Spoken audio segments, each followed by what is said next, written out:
Hello students, today we are here with our worksheet number 24 with the Directorate of Education from your chapter Life Process, and today's topic is respiration. So students, what is respiration? Respiration is a process by which living organisms produce energy from the food, and it usually needs oxygen. Respiration is a process. It means when we digest our food, then from food when we get energy in the presence of oxygen, this process is called respiration. So student, respiration involves two things. First is our breathing. Breathing means gaseous exchange, intake of oxygen from the atmosphere and release of the carbon dioxide. So simply when we intake oxygen and release carbon dioxide outside from our mouth, it is called breathing. So what is breathing? Gaseous exchange is called breathing. Second is cellular respiration. What is cellular respiration? Breakdown of the food in order to release energy. When students, food is get breakdown in our cell and we get energy, then it is called respiration. So I think both the steps are clear up to you, and you are now no confusion in the mind about breathing and respiration, because both processes are different. Breathing means gaseous exchange and respiration means gaining energy by breakdown of the food in the cell. Student, respiration is here of two types. First, aerobic respiration, and second one is anaerobic respiration. Aerobic means the type of respiration which take place in the presence of oxygen. Anaerobic, which take place in the absence of oxygen. What is the location of aerobic respiration, students? It occurs in mitochondria. Where? It occurs in mitochondria. And where anaerobic respiration occur? It occurs in the cytoplasm and yeast cell. Student, when we do respiration, means breakdown of the food occurs in our body, then a gas is released outside. So the end product is carbon dioxide and water. But in anaerobic respiration, the end products are alcohol or lactic acid. Students, in the aerobic respiration, there is a complete oxidation of glucose.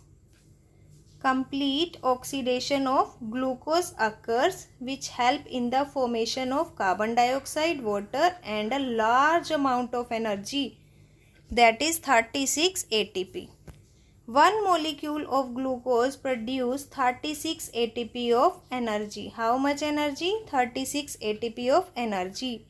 But in anaerobic respiration, the glucose breakdown is incomplete. And when glucose breakdown is incomplete, the end products are ethanol, carbon dioxide, lactic acid and energy. But energy amount is very less. How much energy is produced here? 2 ATP. How much is 2 ATP? I think the difference among aerobic and anaerobic respiration is clear up to you. Let's move on to our next important topic, that is glucose breakdown. So students, when the food present in our body in the form of glucose, it gets breakdown in a 3 carbon molecule pyruvate, and pyruvate break down by 3 ways. First, in the absence of oxygen. Second, in the lack of oxygen. And the last one is presence of oxygen.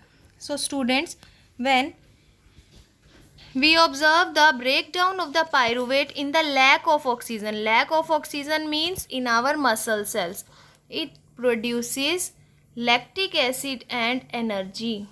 Which produces lactic acid and energy. And when the food breakdown occurs in the presence of oxygen. Presence of oxygen means aerobic respiration. So our end products are carbon dioxide, water and energy. And what happens when there is no oxygen? It means anaerobic respiration. So the product is ethanol, carbon dioxide and energy. How much energy? 2 ATP. And how much energy is here? 36 ATP. Okay, so student, this is the glucose breakdown. Various pathways of glucose breakdown.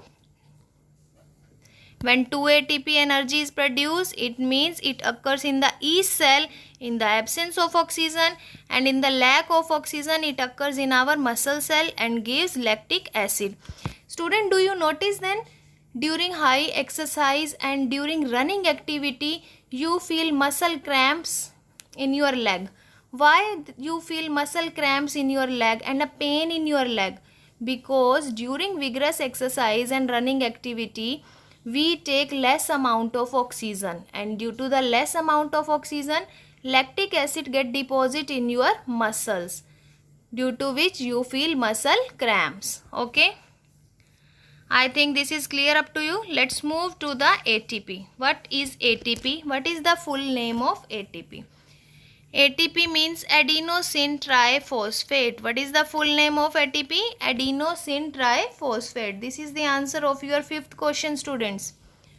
It is the form in which energy produced. It means it is the energy currency of cell. What is the energy currency of cell?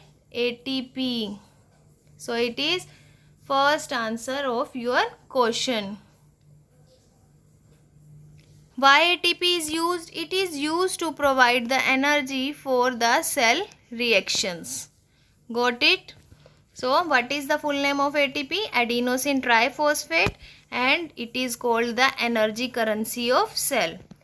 So student, let's move to exercise. The energy currency of cell is ATP.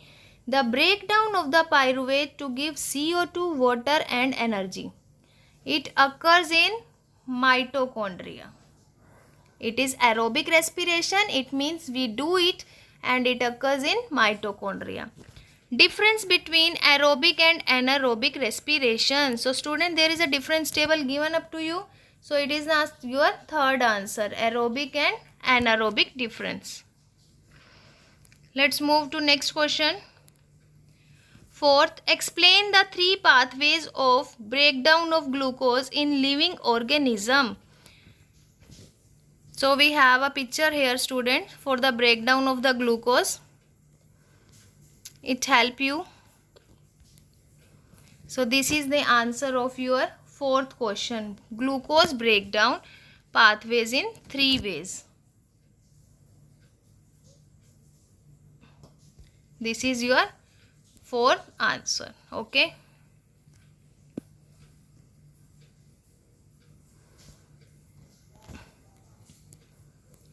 Last, write the full form of ATP. Here we write adenosine triphosphate. So I think this worksheet is clear up to you and it's very easy. Now there is no confusion among breathing and respiration, and although aerobic and anaerobic respiration is also clear up to you, and the most important part, breakdown of glucose. So student, this is very important worksheet. Please learn it and do it by yourself. And if you like this worksheet, share among your friend circle and subscribe our channel Learning Diet to get next worksheet update earlier. Thank you.